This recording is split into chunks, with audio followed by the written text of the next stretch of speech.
Frontline Updates, where we delve deep into military strategies and updates from conflict zones. Today, we're discussing the progress of the ongoing special military operation as of today. I'm your host, Sharifa Mohammed MGT. I'm Colonel A.C. Oguntoye, an infantry officer. Russian forces continued six-axis synchronized offensive operations. Notable territorial gain. North Group captured Shesterovka in the Kharkiv region, the first reported settlement seizure in this daily series. Claimed Ukrainian losses exceeded 1,200 troops across all sectors, with East and Center groups reporting the highest attrition of 340 and 300, respectively. Air Defense claims 516 fixed-wing UAVs destroyed. Aviation/artillery struck 148 infrastructure targets. Cumulative claimed Ukrainian losses since the special military operation started now include 150,139 UAVs and 29,399 armored vehicles. Welcome to Frontline Updates, the podcast that brings you in-depth insights into military operations from those leading them on the ground. Today, we're joined by Colonel A.C. Oguntoye, an infantry officer monitoring critical missions on the progress of the special military operation as of today. Colonel Oguntoye, thank you for being with us. Thank you, it's good to be here. Colonel, the May 21st briefing reports that the North Group of Forces established control over the settlement of Shesterovka in the Kharkiv region. This is the first territorial capture explicitly named in these daily reports. Can you explain the operational significance of this single settlement and why the Russians chose to highlight it now? Shesterovka is a small settlement, likely no more than a few hundred pre-war inhabitants, but its capture matters for three reasons. First, it shows that the North Group is transitioning from simple fire damage and tactical improvement to actual ground seizure. That requires infantry assault, close coordination with artillery, and casualty evacuation. Second, Shesterovka lies just north of the city of Kharkiv, in the border area. By taking it, Russian forces potentially secure a staging point for further operations toward the Oskil River line, or to tighten the noose around Kharkiv from the northeast. Third, the timing matters. Capturing a settlement after weeks of attrition sends a message to Ukrainian forces that Russian infantry can still conduct offensive maneuver, not just artillery duels. Operationally, this suggests that the North Group has either received fresh reserves. You mentioned fresh reserves. The briefing also notes strikes in the Sumy region, not just Kharkiv. Does that suggest the North Group is trying to fix Ukrainian forces on two axes simultaneously? Exactly. By hitting targets in both Kharkiv and Sumy, at Mogricha, Ivolzhanskoye, Zapsily, and Dnipropetrovsk, the North Group is preventing the Ukrainian command from shifting reserves from Sumy to counter the Shesterovka breach. That is a classic fixing operation. Even though the reported Ukrainian losses are modest, up to 195 troops, the destruction of one electronic warfare station in that sector is important. Without EW coverage, Ukrainian drones cannot effectively observe Russian assault routes. So the capture of Shesterovka was likely preceded by a deliberate campaign to blind Ukrainian surveillance in that corridor. Let's move to the West Group. They took more advantageous lines and positions and inflicted losses on a Marine brigade and an airmobile brigade near Krasny Liman and other Donetsk locations. Losses claimed: up to 190 troops, one M113, two other armored vehicles, 24 motor vehicles, and one artillery gun. What stands out to you in this sector? The presence of a Marine brigade and an airmobile brigade in the West sector is interesting. Marine brigades are normally optimized for amphibious or riverine operations, but here they are fighting in the Donetsk steppe. That suggests Ukraine is scraping together whatever trained units it has, even those not ideally suited for the terrain. The 24 motor vehicles destroyed is a high number. Those are almost certainly supply trucks or troop carriers. The West Group is deliberately targeting Ukrainian logistics. Taking more advantageous lines probably means seizing high ground or key road junctions that overlook Ukrainian supply routes, from Krasny Liman to the front. One field artillery gun is a low count, which might indicate that Ukrainian artillery in this sector is either well hidden or has been pulled back. The M113 loss is routine, But every Western armored vehicle destroyed is one less for a future counteroffensive. Now the South Group, operating near Kramatorsk and Konstantinovka.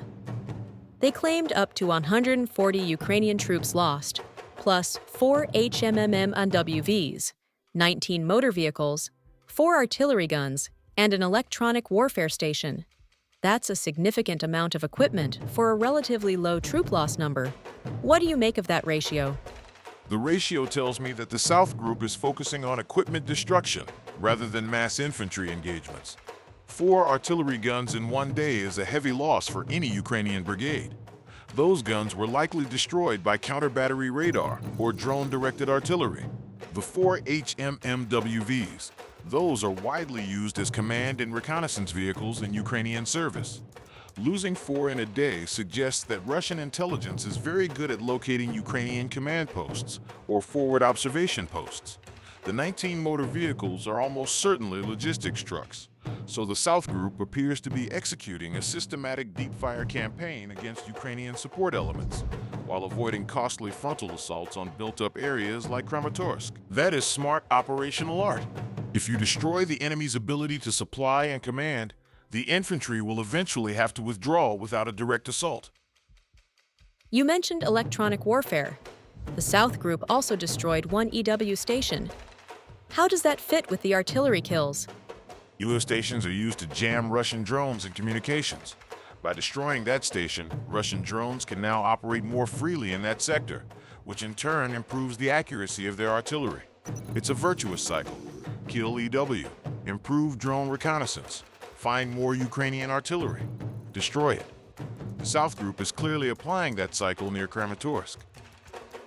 The Center Group reported the second highest Ukrainian losses of the day, more than 300 troops, along with 3 armored fighting vehicles, 9 motor vehicles, 3 field artillery guns, and 3 electronic warfare stations. This sector also saw action against a Jaeger brigade and 3 National Guard brigades. Why is the Center Group suddenly so active? The Center Group operates in the Donetsk-Dnipropetrovsk border area, specifically near Dobropoli-Belozerskoye and Novo-Alexandrovka. This is a sector that has been relatively static for months. The fact that they are now taking more advantageous lines and inflicting 300-plus casualties suggests that the Russian command has shifted its main effort toward the center of the front. Targeting Jaeger brigades, light, mobile infantry, and National Guard units indicates that Russian forces are trying to rupture the Ukrainian second echelon. The destruction of 3 electronic warfare stations in this sector is huge. That represents a significant degradation of Ukrainian drone denial capability across a wide area. Operationally, the Center Group may be preparing to push towards the Dnipropetrovsk region's logistical hubs, such as Pavlograd. The high troop losses, over 300, also suggest that this sector is seeing intense infantry combat, not just artillery duels. The briefing also mentions strikes near Novopodgorodnoye in Dnipropetrovsk region. That is farther west than typical Center Group operations. Does that indicate a potential breakthrough? Novopodgorodnoye is indeed deeper into Dnipropetrovsk. However, inflicted losses near a settlement does not mean Russian troops have reached it. It means their artillery or drones engage targets in that area. So it is not a breakthrough, but it does show that Russian long-range fires can now reach deeper into the province. That is consistent with the destruction of Ukrainian EW and counter-battery radars. As those are suppressed, Russian artillery can safely engage targets farther behind the line. I would not call it a breakthrough, but it is a concerning trend for Ukraine. The East Group reported the highest Ukrainian losses of any sector, more than 340 troops, plus 6 infantry fighting vehicles and 6 motor vehicles. They also claim to be continuing advancing into the depth of enemy defense. What does depth of enemy defense mean in this context? And why is this sector so lethal? Depth of enemy defense is a doctrinal term that refers to the area behind the forward security zone, typically the 2nd and 3rd trench lines, reserve assembly areas, artillery positions, and command posts. Advancing into that depth means the East Group has punched through the initial Ukrainian defensive belt and is now engaging forces that were not in prepared positions. This is more significant than simply taking advantageous lines.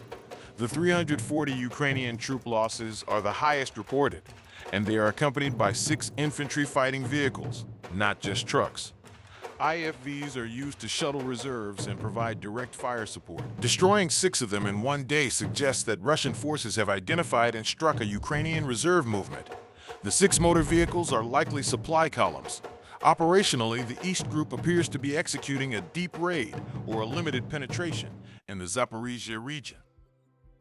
The Dnipropetrovsk Group, in contrast, reports only 40 Ukrainian losses, but also destroyed 2 counter-fire warfare stations. What are those, and why are they important? Counter-fire warfare stations is the Russian term for counter-battery radar systems, the sensors that detect incoming artillery and calculate the firing position to enable return fire. Destroying 2 of them in a quiet sector is a high-value outcome. The Dnipropetrovsk Group is likely conducting a reconnaissance fire mission, using drones or special forces to locate Ukrainian radars, then hitting them with precision munitions. Even though only 40 troops were lost, the loss of those radars will degrade Ukrainian artillery effectiveness across a large area. That is an economy of force operation, a small investment that yields a disproportionate return. Now I want to focus on the operational tactical aviation and missile forces. The briefing states that Russian aviation, attack drones, missiles, and artillery struck 148 areas, including a training center for UAV specialists, fuel and power infrastructure, ammunition depots, assembly workshops, storage areas for long-range UAVs and uncrewed surface vehicles, and temporary deployment areas of foreign mercenaries. Plus, air defense claims 516 fixed-wing UAVs shot down. Help listeners understand why this is not a footnote, but the backbone of the entire campaign. The ground maneuver we discussed, the capture of Shesterovka, the line improvements, would be impossible without the aviation and artillery campaign shaping the battlefield. Let me break down the 148 strikes into categories. First, the UAV training center. This is a new target. By hitting a facility that trains Ukrainian drone operators, Russia is attacking the human capital of the unmanned war. It takes weeks to train a competent FPV pilot. Destroying a training center causes a lag in Ukrainian drone capability that cannot be fixed by simply sending more hardware. Second, fuel and power infrastructure. This is strategic paralysis. Without fuel, Ukrainian trucks cannot resupply forward units. Without power, rail networks slow down and command centers switch to less efficient backup generators. Hitting these consistently over weeks will cause a cumulative logistics collapse. Colonel, thank you for providing such a detailed briefing on the current military situation. Your insights are invaluable to our understanding of the conflict's dynamics. And thank you to our listeners for tuning in. Join us next time as we continue to provide up-to-date coverage on global military affairs. Stay with us for more updates and expert analyses on global defense and security issues. Stay informed, stay secure. Thank you for the opportunity. I want to emphasize that the air defense claim of 516 fixed-wing UAVs shot down in a single day. I must be candid, this number is almost certainly inflated. Ukrainian fixed-wing reconnaissance drones, like the PD-2 or Lelika, are not fielded in those quantities. More likely, this includes small commercial quadcopters, which are not fixed-wing, decoys, and electronic warfare suppressions. However, even if the real number is 200, that represents a very high interception rate. It suggests that Russian air defense has adapted to the drone threat by deploying more mobile short-range systems, like the Panzer S-1, and improved EW jamming. The trend is clear. Russia is winning the drone attrition battle on the front lines, forcing Ukraine to expend enormous resources on UAV production just to stay level. This has been Frontline Updates. Subscribe for daily military briefings and in-depth strategic analysis. Visit our platform for maps, transcripts, and exclusive frontline updates from commanders in theater.